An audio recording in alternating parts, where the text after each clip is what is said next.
Can you imagine Pawtucket if they didn't have a minor league team? Like what else is which they don't now. Oh, they don't? It's wow, God, I can't pronounce these damn New England WORCESTER. How do you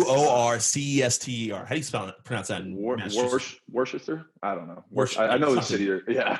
I know I know the city, but yes. Fuck. But they were moving there before one of the Larry Lucchino, from what I imagine, or from what I remember, is he came down and really put his focus now in Pawtucket because he's a partner there. And when he came down, he didn't want the Pawtucket feel. He wanted a brand new stadium, the whole bit. Wow. So they moved them. Damn. And I mean, for minor leaguers, it'll be cool. You can go to a little bit better city and cool place. But yeah, Pawtucket's gonna die. Yeah, 100%. It's been there for so long. Like the identity of those people, like, you know, that's crazy. Like that city itself. I mean, I don't want to talk bad about Pawtucket, but it's just like it's not the most desirable place in America, you know. Mm-hmm. So. Like, let's just be real. Like that was a tourist attraction, or an attraction at least in the surrounding area. Yeah, and people don't realize, well, I guess people do realize economical and fiscal and stuff that happens where you have that type of attraction. It brings money into the city. Exactly. Like it's able to kind of, and maybe they're able to make better schools, better gyms. I mean, all these different better parks, all this stuff to kind of get this. And I remember driving, a lot of times on firework night. Players like to get the hell out of there. Yeah. So I remember driving out, and you drive through the streets of Pawtucket, and like for blocks and blocks, everybody's watching. Everyone's sitting on their lawns watching the fireworks, which I thought was always really cool. But that stadium was packed on a Tuesday, Wednesday, Thursday night. Like they did well. Like that was like you get 8,000 fans at that stadium. Like you're making good money like on a Tuesday. You know what I'm saying? Like I think it might have even had more than that. Yeah, and phenomenal bullpens. Closed off, so Bob Kipper could not see us play bocce ball. How many games? I was never in the bullpen in Pawtucket, but I knew, hey, what are those coin games? Bro, these guys made so much fucking money on Friday and Saturday nights out there. I was like, you slap dicks are making fucking $300, like just sitting in the bullpen. I'm like, no wonder you guys are blowing my wins. Great times, man. We had a nasty bullpen. I didn't. Who was in the bullpen when you? I'm trying to remember. What's weird is like, so I was there in 13 and 14. I'm trying to think. 13 was cool because we had like Pedro Beato, Alex Wilson were on the taxi squad a little bit still. I'm trying to think of some of the other guys that were coming up at that time. There was another guy that was in the big leagues up and down forever, but there was like 3 or 4 legit taxi squads. Like literally every 3 days, these guys were up and down. So that was cool for me because I'd never been up to the big leagues yet. And then 2014, we had a ton of like salty vets. We had like Chris Resop, Rich Hill was in the bullpen. Like, bro, it was the coolest thing. We had like these 2 Spanish guys. I can't remember their fucking names, but they were awesome. Like just like salty vets, been around forever, and not bitter salty vets. Like we had a couple bitter position player salty vets, but it kind of like made the contrast so good. Like you remember a Tat Man too? You remember Brian? I think his name was Brian Roberts. No, Brian. But his nickname was Tat Man. The dude had tattoos everywhere, neck, hands, whatever. He was one of our veterans too that year. And it was just like, dude, it was so fun playing on that team in 2014. We won the Governor's Cup. Like it was pretty dope. Speaking of that, and I'm not sure you heard about this.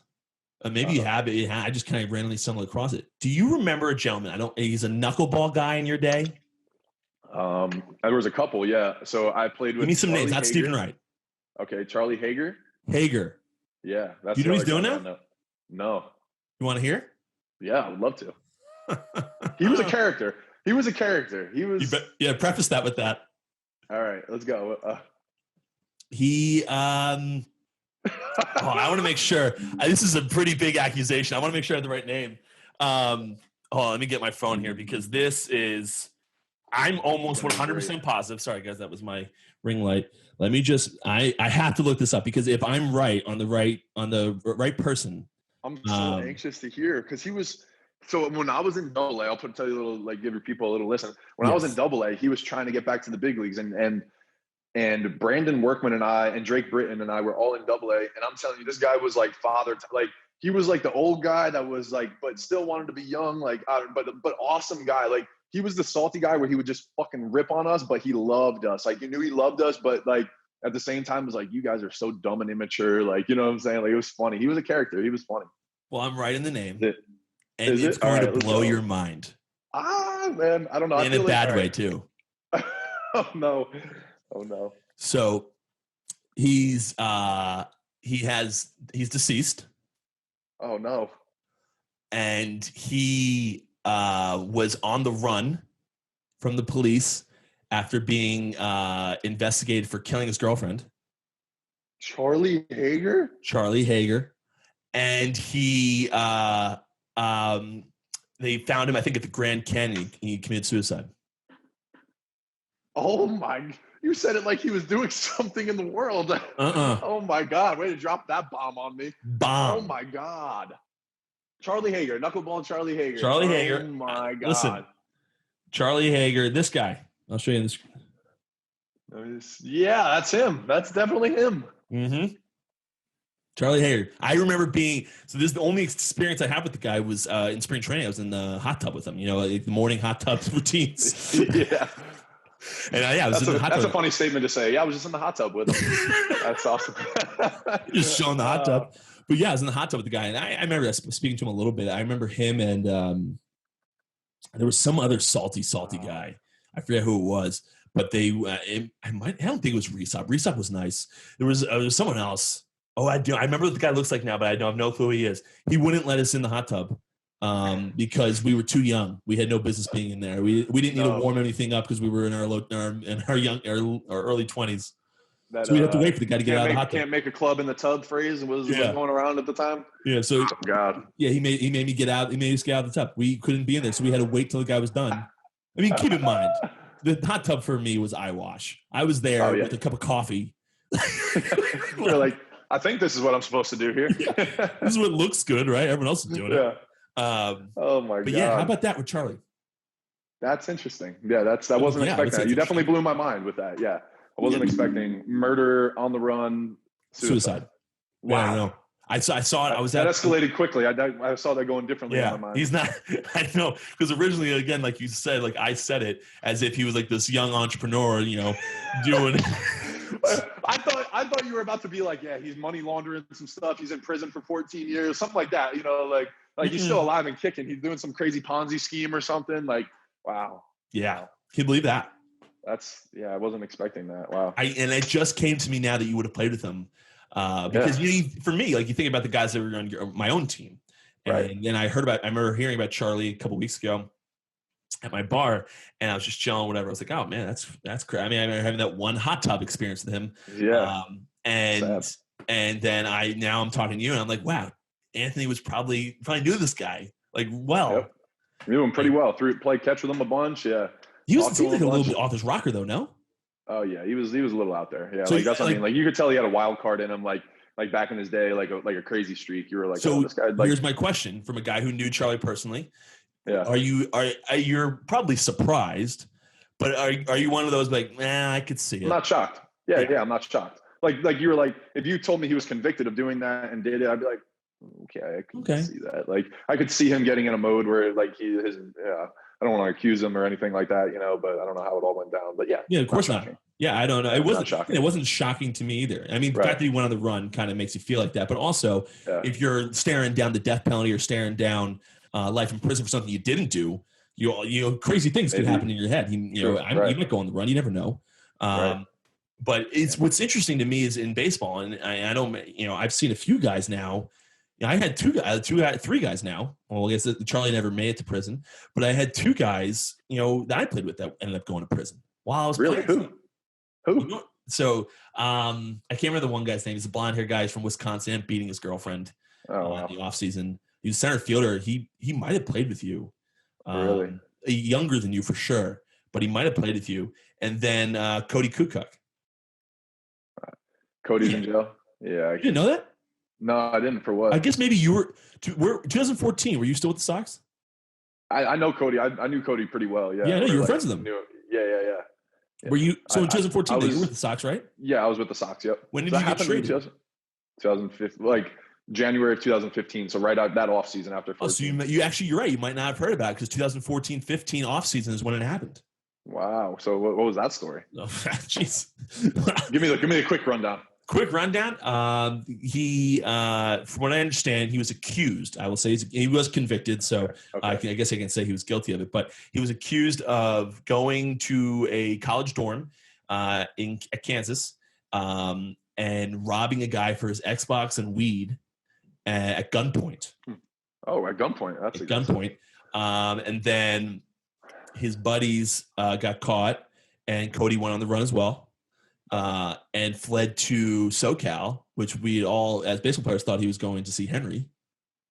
Wow. Yeah, apparently threw his phone in the ocean. These are all now rumors, I don't know any of that stuff. But yeah, he ended up going to jail. He's out now. Just got out, I think, last year. So, wow. I think I reached out, said, hope you're well, hope you're doing okay, because he was a good dude. I just think everyone always talked about with Cody, and I'm sure since you were close to him, I'm sure you know too. Everyone always talked about how the guys he hung out with back home were bad people. That's what I heard on too. And he spent the offseason prior in Southern California with Henry. Henry owns for you Red Sox fans and baseball fans. Yep. And did really well. Came back looking good. The guy was absolutely nasty.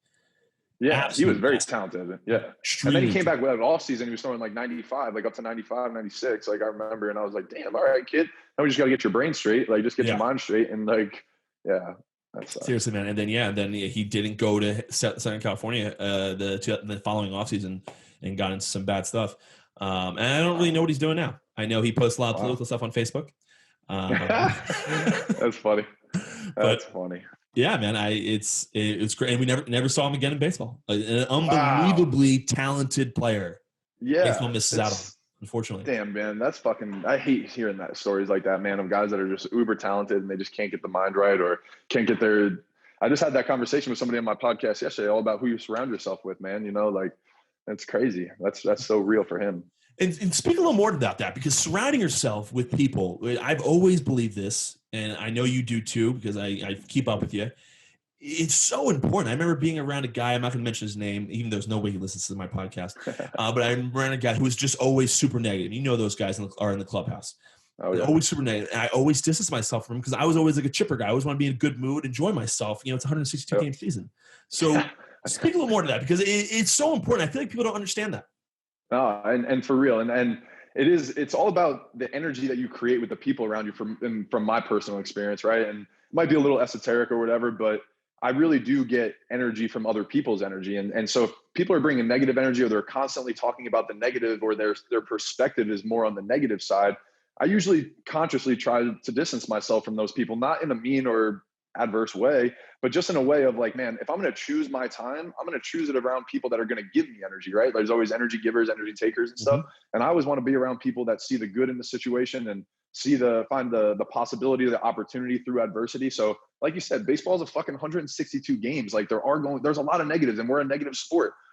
I don't want to be around the guys that are let's go drink away our problems and let's go do this because we're so depressed and this sucks. I want to be around people understand, yeah, this does suck. We're in the suck together, but let's make the fucking most of it. Let's have some fun. When we go drink, let's make it a positive thing. We're celebrating that we have this time of our lives, versus that. So I always think it boils down to perspective too, and the people that you choose your surroundings with, and their perspective on life and how they take a situation.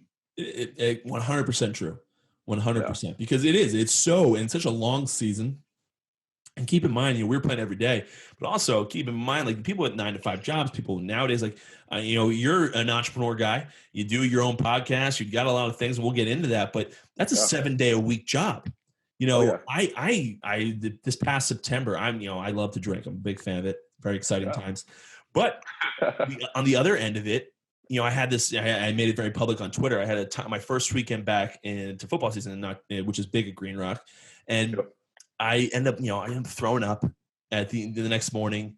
Absolute complete waste of space. And if you know anything, Sorry We're Closed has missed. I go every Monday, Thursday. Sorry We're Closed has missed one Monday, and it was that Monday. I didn't drop an episode, and I haven't done it since. I drank, obviously, but I control myself now because it's I don't have to. I can't miss those days. No, and this is your passion, your purpose, what you decided and committed to. Yeah, and you want to do this. I enjoy doing this on most days. I like being on Twitter, fucking around with people. Yeah. I like doing stupid ass TikToks and Instagram reels and all this stuff. I enjoy all these things. And when I would sit in my bed on Monday, and listen, I'm now 29 years old. Hangovers aren't 5 hours, and I'm good. That hangover lasts until about Wednesday.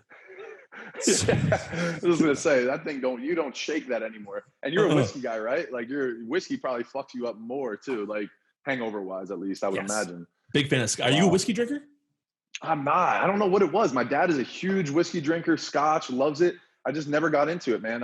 If I'm gonna drink liquor, I'm gonna drink vodka or like a nicer tequila. Okay. But lately, I've gotten into beer, and I never was a beer guy. Really? I think that 30-year age thing like changed me. I have a new appreciation for like IPAs. I'm like, oh, let me try this IPA, and I'm like, who am I? Yeah, you seem like an IPA guy. I can see you showing into. I can see you showing into Green Rock and being like, "Hey, what's your IPA on tap? Let me get." That's me now. That's exactly me now. Let me try this local IPA here. What do you guys? What's the local IPA? Let me try it out. I want to support the local guys. You know. Yeah, it's worth a look. But at least you're doing that. I mean, I get like college kids. Yeah. If you remember correctly, Stevens Institute is in Hoboken. You get college kids that come and do that. Like, yeah, what's your IPA? Dude, you drink Keystone Light. Yeah, exactly. Do the normal thing. Go get natty. Go get a flat of natty and do the normal beer pong. Get the fuck out of the bar. But I'll take your money too. Money. But yeah. So let's talk about it. We've gotten to baseball. We've talked baseball, which my listeners as well as your own listeners love when we do because that's how they know us. Yep. But what are we doing afterwards? I know a little bit, but I'd like you to tell the listeners a little bit because, again, as we've talked about, me and you do very similar things. We've done the baseball thing, and now we're kind of in our entrepreneurial journey as far as the podcast world, social media, in the private sector as far as restaurants and other things. Like there's a lot that goes into it. So I'm curious myself, even though I know a little bit more than my viewers do. Tell these guys what you've been doing. Yeah, absolutely. So. Yeah, I was done playing ball. I actually went over to Korea. I sold out and took a contract in Korea. And how was that? And it was unbelievable. And you'll appreciate this. I loved the experience. It was unbelievable, but I absolutely sucked on the mound. Like I was awful. So like it kind of ruined the experience in the sense of like, man, everything was great, but the whole point I'm over here is to fucking win a championship or be the guy. And I was just getting lit up. I had injuries. Like it was a mess. But the people were incredible. Food was great, and the team treated me really well. But my season ended. I threw a pitch and dude hit a line drive back of my hand and broke my right hand. And so I went home, had surgery in July that year. And that was the last time that I played ball. So it was a little interesting because I always thought I would play again because I was like, man, my career isn't going to end like that, Yeah. So I just started doing lessons here and there. And I was like, you know what, fuck it. Like I've always wanted to be involved in business and I never have taken that plunge. So let me just start a little business. I was like, I got some downtime.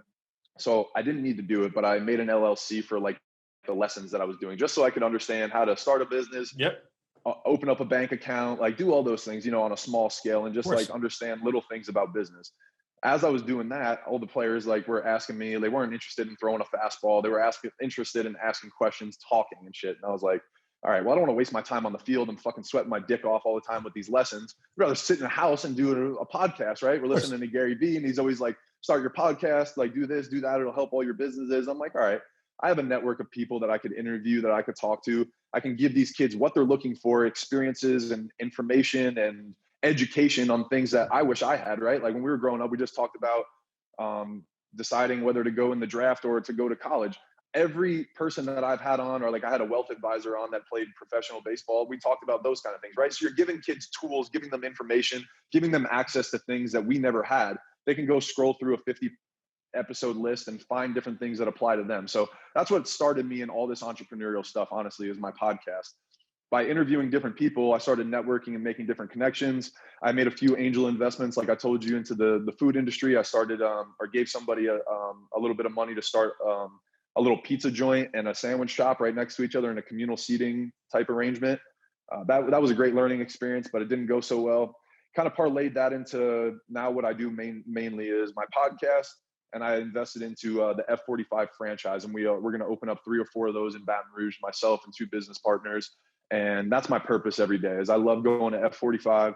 I love teaching people in Southern Louisiana about movement, fitness, wellness, health, all these things. And down here, there's a crazy opportunity to do that because people don't give a shit about their health and they don't really care about fitness or looking good, which is great. But it's also a great community thing down here. We won the national championship. You talk about that. So it's nice to connect back with people 10, 15 years later as they're starting their families and they looked up to me as a college athlete. And now we're in the same world doing young professional type stuff, So that's really my thing every day. And we talk about purpose and who you surround yourself with. I get up at 4:30 in the morning, sometimes 4 o'clock in the morning, go over my gym on 5 hours of sleep. And I'm not fucking tired. I love that shit, man. Like it's energy when I get in there. All those people are bettering themselves every single day. They're willing to take the hit and look stupid for a couple of weeks and try to get in shape, right? And do all these things. And I'm like, those are the people that I want to be around. Like, and that's the kind of stuff that I love doing every day. And that's kind of where I'm at right now is I'm doing this podcast. I started another side hustle called Cards and Culture that I actually think is going to be a really, really cool, successful business one day that I'm going to raise some venture capital for. But that's, I think, another year away from really taking off. But every day I wake up and I have fun, man. I enjoy it. It's positive. I'm doing a lot of cool things and interacting with dope people. And I get to have conversations like this, you know what I'm saying? Catch up with people that are doing cool things as well. And people that, were influences in my life and things like that. And I get to tell my network about it. So that was long-winded and shit, but no, man, it's true though. And something that I've picked up on when you talk there, and something that I do in my own world is everything I've done, whether it's the 2 restaurants that I own, whether it's the podcasting thing that I do or the Instagram, whatever, everything I've done and everything I've gained as far as an entrepreneur in my life is due to the network that I've it's all, they say the old phrase, right? It's not about what you know, it's about who you know, right? Yep. And that's why I do a bunch of stuff. You know how this is. Like, you post on Instagram and it does shit. You're like, I don't know what the hell I'm doing. And you're doing all these different things and everyone goes through it. I mean, it's just the way of the world. And but you learn and then you figure. So they always said, I forget, I don't know if it was Laz. Remember Laz Gutierrez? Yep. Or if it was who was the other guy? The Tewksbury. If it was Tewksbury, or if it was, did you talk to Don Carmen at all? I did. Don Carmen and I were awesome. Yeah, I'm a big Don Carmen fan. And I don't remember who said it, but they always say like, it's a guided missile. They don't just go in a straight line. They correct course constantly, right? Yep. And that's what we do in the entrepreneur. Well, it's probably what you do in every job you've ever had. And but I've always been now for the past, I'd say month and a half, as the podcast starts to gain some more traction, my businesses start gaining more traction, all these different things. It's all because of my network. So that's all I focus on. Every day I have like a to-do list. And every day the first thing on my to-do list is to make sure that I check off networking and make sure that I'm doing things on social, whatever, especially now social, because you can't really do anything else. But you DM people, you talk to people, you just make connections through all these things, and then you're able to kind of boost your own life, because the bigger your network gets, the bigger your life pretty much grows. And that's kind of what I've done, and it seems like it's similar to what you've been doing. Yeah, and one of the things when I first stopped playing ball, somebody was recruiting me to start this like real estate company with him, and like and he used the phrase, your net worth is equal to your network, and I was like, oh fuck, like I love that. And he was like, that's why I'm recruiting you. Like, I know you have no experience in real estate. I know you have no blah, blah, blah. But he's like, I know you know everybody that I need to get my business. That's why you're worth X amount of dollars to me as an employee. And I was like, that was when the light bulb went off. And I was like, oh, I can do this for myself. Let me start a podcast and see what doors open up for me that I organically love for myself. And that's what I feel like I've created my own life that I literally fucking like love every day. Like through my everything that I have in my life right now was started through my podcast. I invested into the positive vibe movement as well. Like that's a hat, t-shirt, clothing company centered around mental health. And I met that guy, the founder of it, through my podcast. Like I give speeches at LSU because I met people from my gym that were entrepreneurs, professors at LSU, and they're at my gym and they're like, damn, this kid's got his stuff together. Like we want him to come speak to my student, like I'm like, dude, this is crazy how you literally create your reality by extensions of your network, like the way you've treated people, your professionalism, and people want to answer your call when you treat them right. And you're not trying to take shit from them, you're just trying to like help the world grow their network too, grow the value for them. And that's like the shit that gets me going every day for sure. No, I agree. And we talk about me and you talk about Gary Vee all the time. Gary Vee always talks about, you provide value to other people, right? And then they'll provide value back. And that's pretty much like, we're people. I guess I would say I'm a people person, but now this is multiple people. But it's just the way it is. Like I'm good. I know I'm good at networking. I know that I can go into a room and be fine and be able to talk to people and get a good vibe on people and have a drink, sit down, talk. We'll talk baseball. Yeah, like there's a reason why, like at Green Rock, the bar that I own and operate at times. But it's like, I'm there and I know people come to see me. I know people want to come and drink with Pat because they feel like it's a friend. It changes the concept of the business when people are coming to your bar thinking they're supporting a friend rather than supporting a small business. It means a whole lot more to them when it's like, oh no, I got to help my boy Pat out. You know, they're going through a tough time right now, right? And that changes things. And it's the same thing in other aspects. Yeah.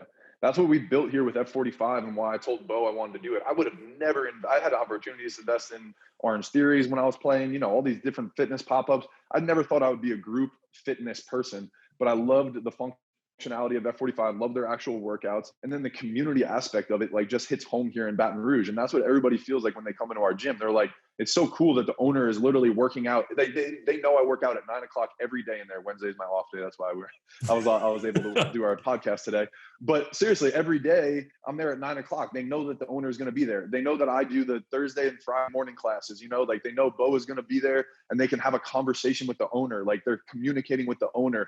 And it doesn't feel like there's that disconnect. Like I own the business that you're working out in. It's just like, no, we're all here together. We're all in this together. We're doing the exact same workout at the exact same time. And it's like, they don't feel like that's money being taken from them. That's like added value in their life. Not only are they bettering their movements, their bodies, their health, but they're developing connections, which is great for their brain, you know? And that's what Bo and I love doing here. We had a lady on our podcast yesterday who's built this incredible like running club here in town, turned it into $2, $3, $4 million business, and all from $100,000 investment. And that's exactly what she talks about. She's like, we are creating an experience where they walk into our business, because she has them in houses. Like all her like running stores are in houses. She was like, where it feels like you're at home, like, and somebody's taking care of you. And that's what we've built our network on and that kind of shit. And I was like, dude, I love that. That's what we're doing, the same thing. And being different in your industry, right? Like there's a million bar owners that are douches that won't have a drink with somebody or won't buy them a drink or something like that, right?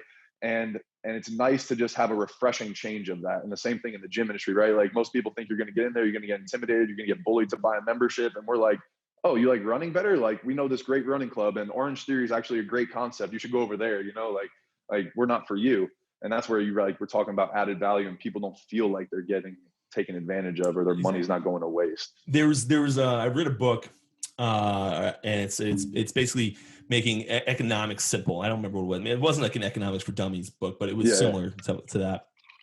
And I've read it. There was one line that stood out for me about this. And they said that if you view money as just another thing, another item, whether it's paper or this, all this stuff, everything's trade, right? And then you have to give someone something that they value more than their money. Yep. Bar industry. I love that. Simplicity right there. Yeah, it's super simple. You got to be able to provide something to them that they'd rather to have than their money in their own pocket. And obviously it's a lot easier nowadays to grab that with credit cards because people don't see it as money. They just, I'll put it on the credit card and play at the end of the month, right?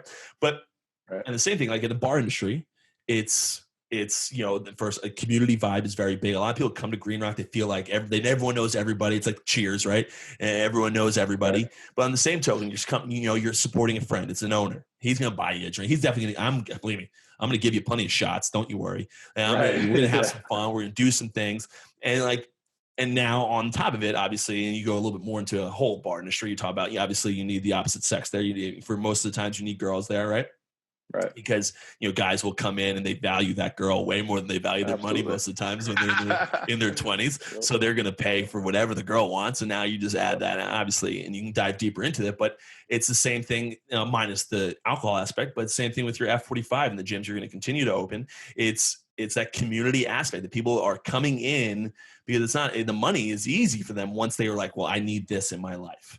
This is something I need. And now they're valuing what you're giving them over the money they have in their pocket. And that's when your that's when your business, when my business, when all businesses take off. And it's a beautiful thing when it does. It is beautiful. And it's what kept us afloat during COVID, man. Like most people, when all right, money's getting a little tighter, right? What do we cut? Most of the time is the bougie gym membership, right? Do I really need that extra $150 to $200 expense every month to look good when I can just look in the mirror and work out and get something online, right? Mm-hmm. So what's the difference is like that added value. Fuck, I don't want to leave the gym. They make me feel good. They give us a lot of resources. Like they make me happy. Like that's the kind of shit that's that difference maker. And during COVID, like that was the shit that kept us alive, is like that they loved us. Like they were like, man, we love Anthony and Bo. We want to be here and support them and make sure that this business doesn't get taken from us, So that was a huge saver for us. It's huge. And that ownership mentality you take over that, as far as being an owner, a hands-on owner, which, inevitably you're going to grow. You're not going to be able to do that forever. Right. But that hands-on ownership is so important because now they feel like they're letting you down. I can't let Anthony see I cancel my membership. Yep. Oh, that would be horrible. blah, blah, blah. But like when my gym, I can cancel the hell I want. I go and I lift myself. I do my own thing. I can do the hell. Like, I don't even know who the owner. Yeah, exactly. Yeah, see ya. Yep. And I actually talked to the owner since. I know him a little bit. And I talked to him, and he talked about my restaurants. And I said, you bond a little bit there. And he was talking about how he lost like 80% of his customers, or whatever, the people that subscribe to it. Members, and it's like, that's miserable. It's miserable. But sad as it says, I'm a capitalist. I believe you are too. That most entrepreneurs are. Yeah. As sad as it is, there are definitely these types of events. They weed out not as great entrepreneurs as others. Others adapt. Others move on. And so I think this particular event actually pushed some good entrepreneurs out. I think they'll bounce back eventually, maybe with something else. But I think some businesses just weren't going to be able to stay afloat with the way this happened. Like, this is the first time the government has been like, "Nah, sorry, you're out of business. Like, can't do anything." Some people, it's just like the cards that they were dealt. Like, right, like there's just literally nothing you can do. But like you said, I think throughout every adversity or every adverse time, there's opportunity. And we talked about that on my podcast. Was I respect so much what you guys are doing and innovating and talking about the parking lots and figuring out different ways to give your customers, your people, your community, the same experience that they wanted, maybe, or even better in a different way. Hey, look, times have changed. We've changed with them. We're not sticking to the same way, right? Like, and that's what we did at the gym. We were like, fuck, all right, we got to go Zoom classes. We got to go this, we got to go this. Hey, that means we're going to have to write written material a lot more, right? Like, and we're going to have to connect different ways. But that's what you said. It separates the good from the bad. And some people just fold up shop and they're like, all right, this is out of my control. I guess this sucks. I got to move on. Like, but they weren't the ones that were in it for the real, the long haul and shit. So, which is, again, it's crazy to me. And we talk about this in the entrepreneurial journey and all this stuff. These are the years that people who go into the entrepreneur world, like, it's their nightmare. This is a nightmare year. Like, my grandmother was 87 years old. God bless her soul, right? 87 years old. She said in her 87 years, she has never seen this ever. Granted, she was born after the Depression, so she didn't get that. She got the back end. She was very young towards the back end of the Depression, but 87 years, she has never seen that, never seen this. And I'm 2 years into you're probably 3 or 4, right? This might be literally the hardest year you ever have to deal with in our entire entrepreneurial life, which is, I think about that all the time. It's crazy. It's insanity that this might be the toughest fight we face. And it's been difficult. It hasn't been easy. I'm fighting with people that I never thought I'd have to fight with. But at the same token, like, it's made me even more sure that I'll be successful in my life and all that stuff, because I'm like, oh, this was tough, but it wasn't that bad. Like, we can survive the world. Yeah. Like, I'm exactly. Sometimes it's just like, and you realize though, but it pulls things out of you don't realize were there. And that adaptation, that being able to take that, I just started doing the finances for this book. So I didn't do the finances for the sushi place, but I do the finances for this place. Right. And I'm now managing quite literally other people's money because it's not just me as the owner of this place. So I'm managing other people's money. I'm fighting with our landlords. I'm fighting with City Hall. I'm building relationships there now because, those things need to be mended, all of these different types of things and now, like I said, I told you on your podcast, we're poised to come out of this pandemic better than we were when we went into it. But again, that's a part of learning an entrepreneur. And if you're good at that, you'll probably be successful. 100%. And that's the way I look at it, man, is like, if we weather this storm and even come out on top, like, dude, life's going to be like, we're good. Like, it gives you a different sense of confidence too. Like, that's what I always tell Bo is we literally opened up the Sunday before that Tuesday that everything crashed. So like, or Saturday. So we opened up Saturday. We had Sunday, Monday, Tuesday, where there was like talks like, hey, the world's going to shut down. And we were like, yeah, right. Wednesday morning was like, no classes. Like, we're done. We're shut down. I was like, we had 4 days. Like, you know what I'm saying? Like, it was like, what the fuck? But the way I look at it is like, one, we were lucky we even got a chance to open, because in Southern Louisiana, if we had to market for the next 3 months, like, we would have never made it. Like, people would have been like, what the fuck is this? We're over it, like all this shit. And they would have never got that experience. And like I said to Bo, if we can overcome this and weather this storm, like, what can't we overcome, right? Like, this is literally the worst. And then like I told you, I briefly mentioned that cards and culture thing. I've been collecting sports cards for 2-3 years again. Like, my dad brought down my collection, and like, I've been doing that stuff on the side, but never in a million years would I try to create a company or a business out of that. And then as I'm sitting at home for 3 months and don't have anything else to do, I'm letting my mind wander on this. And I actually developed like a legit business strategy that I actually think I'm going to raise like a couple $1 million in capital, where I'm like, oh, fuck, we got an actual thing here. And that arose, from the situation of the pandemic. And I think that's what you're saying is good. I'd like to consider myself a good entrepreneur. Doesn't mean that we don't have losses on our resume, but you learn from those, and hopefully that propels you into that next phase. And I think that's what we're both going to appreciate after all this. Yeah, no, it's so true. And it's what's going to change. It's going to make the difference between us and other entrepreneurs. It's going to make the difference between a lot of different things. But in the business world, I mean, who doesn't have a loss on their record? I mean, we talked about in your podcast, the Warren Buffett, Berkshire Hathaway. For those of you who don't know, he bought a textile company called Berkshire Hathaway. And it was his, self-proclaimed worst investment he's ever made because it was a horrible company. But he's now built a multi-billion-dollar organization from it, from the ashes of it. And you're always going to run into those types of things, but it's how you bounce back. It's how you adapt. It's how you survive. Do you get, do you shake in your boots, or do you, and be done with it and be like, I'd rather the foundation and the structure of a 9-to-5 job and make sure that it's not up to me anymore, or do you want to keep moving? Right. But listen, I appreciate you coming on the show, man. This is fantastic. This won't be the last time I ask you, I promise you. So be prepared. I was just going to say, I feel like we're definitely going to have to do another one. There's so much we can talk about. There's just so much we can get into. If you're ever in New Jersey, ever in Hoboken in particular, because I know you're originally from Jackson. Jackson's quite a bit far from Hoboken. But if you're ever in the area, I'd love to have you. I'd love to come in, have a drink at the old sports bar at Green Rock. Maybe even sushi dinner if you're into that. But that's what I was just gonna say. I want to hit them all, bro. If I think I'm coming up after Christmas too with my girl. So I'm gonna go show her Jersey, and I got to meet Matt Cust. He helps me with some of my business stuff still. So I'm gonna meet with him. Yeah, dude, I would love to. I want to come see your restaurants. That would be awesome. Yeah, we'll go to the sushi restaurant, then we'll go have a few more drinks at the sports bar. I think that sounds like a phenomenal night. Love that. I appreciate having you on, man. It's been absolutely a treat spending pretty much all morning with you. Since now that's it. We hit back-to-back podcasts here. Again, we'll have to do it again soon because there's just too much being you can get into to make this all work. But again, thank you, Anthony. Guys, if you haven't already, please go subscribe at thepatlight.com.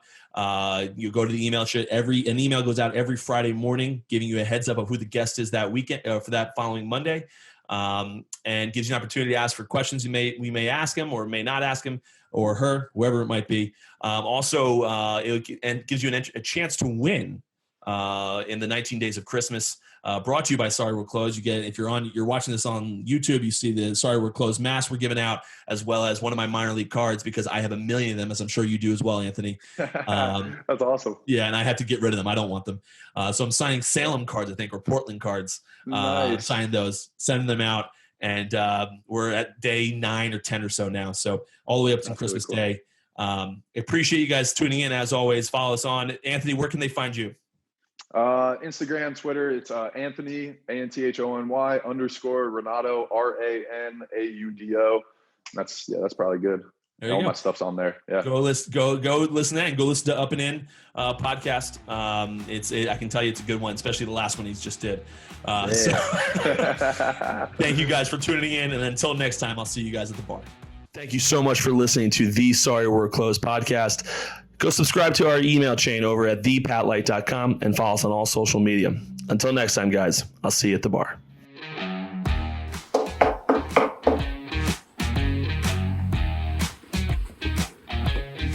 Sorry, we're closed.